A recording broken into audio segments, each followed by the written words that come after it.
What is up, everybody out there, YouTube land? A little bit different video today.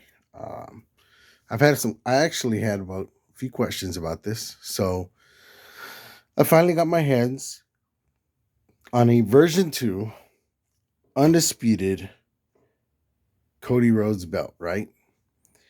People want to know, this is a version 2. Why is it a version 2? Because the base plate is no longer a separate piece. It is one piece.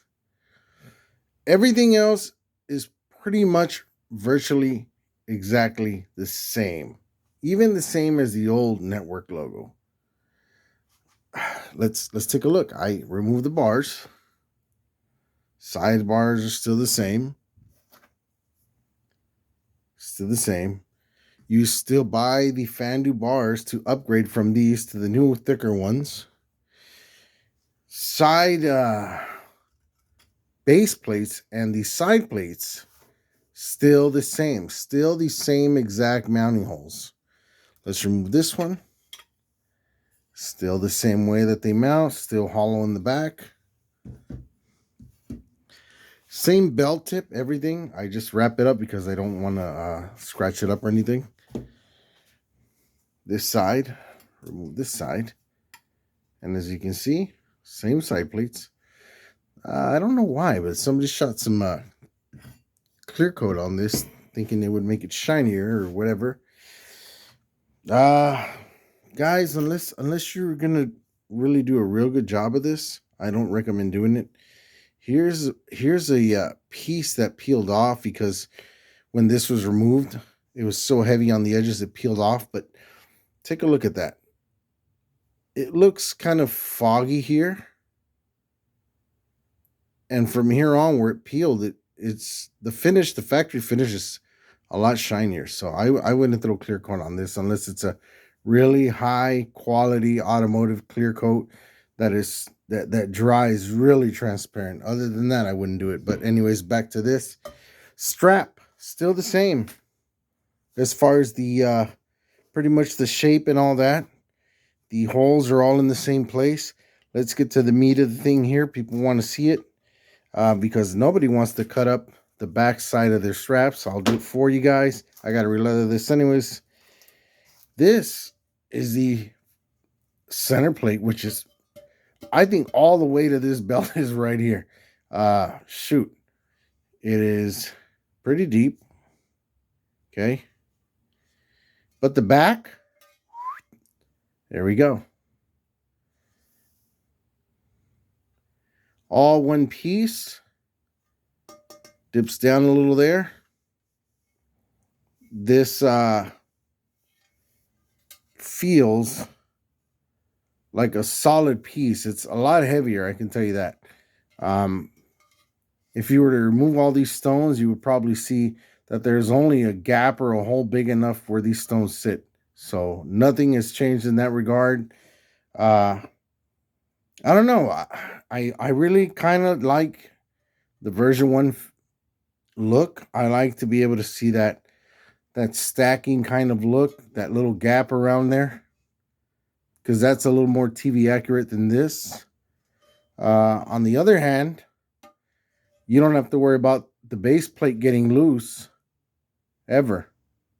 So it has its ups and downs depending how you want to look at things. Shoot, it's pretty straightforward. On the back side, let me show you guys. This is another thing I want to do in the video real quick because people have asked me about this. So let me show you guys what to do as far as the issue with removing the plates. Now, in order to do them, we all know that the bolts are sealed now, right? When they used to be exposed, everybody wanted them covered. Now that they're covered, people want them exposed because they need access to switch up the bars and remove the plates, clean their belts and all that. So in case you guys are curious of doing it,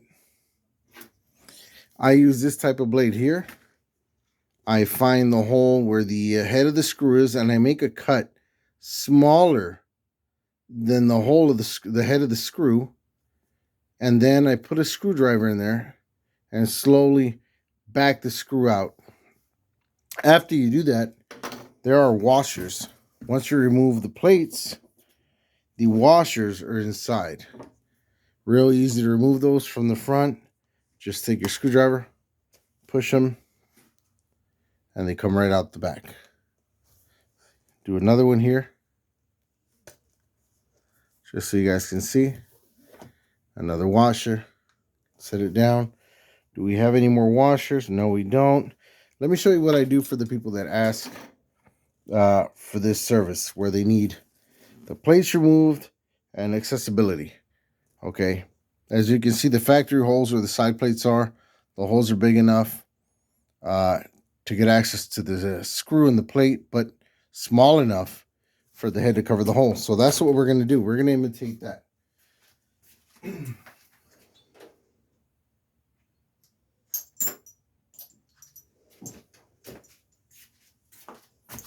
Bear with me, guys, for a sec. Okay. I have what we call hole punches. Okay. These are solid. I don't like the adjustable ones. These are the ones I like to use. But I get the one that is the diameter of this, of the hole. Now what I do is from the back, I make sure the vinyl's all pushed in back in its place, all the little gaps. And then this is what I do, guys. Take my little mallet here. This one seems like it might fit a little bit better. Yeah. And what this does is it will make the factory hole a very clean cut. And you won't see the cut of the vinyl. All you'll see is the access of the hole. And you'll be able to put your plates back on there. Put the old factory screws, you might have to get those from, I think it's, Figures Inc., eBay. You can find them. And you can put the screws on, because the ones that come on this are very tiny. And they will work themselves out. But they're this small. Remember the washer we took out?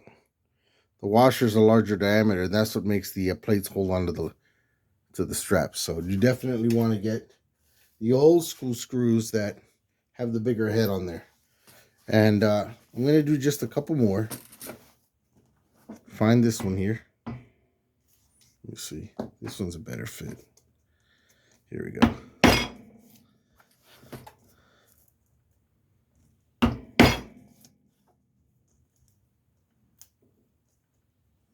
Make sure double tap. Make sure that's clear. Do another one here.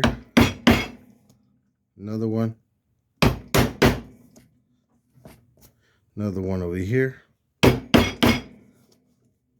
So now if we look at the back of this, we'll see that all the holes are nice and clean. You don't see a cut in the vinyl or anything. It looks just like the old school strap when you just remove the plates. That's the look we want.